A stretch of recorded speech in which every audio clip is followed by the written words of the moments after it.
রেসিপিটি খেতে কিন্তু অনেক মজা হয়। পাউরুটি প্রথমে এভাবে আপনাকে চ্যাপ্টা করে নিতে হবে এবং প্রত্যেকটা পাউরুটি এভাবে খুলে খুলে নিতে হবে।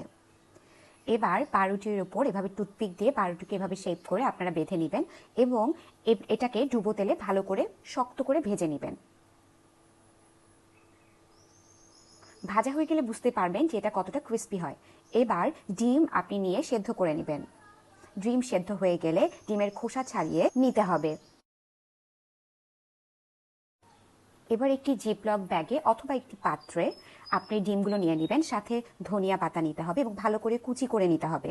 সাথে দিতে হবে লবণ, গোলমরিচের গুঁড়া এবং মায়োনেজ। এবার ভালো করে মেখে নিতে হবে। এটা খেতে যে কি পরিমাণ মজার হয় তা না খেলে একদমই বুঝতে পারবেন না।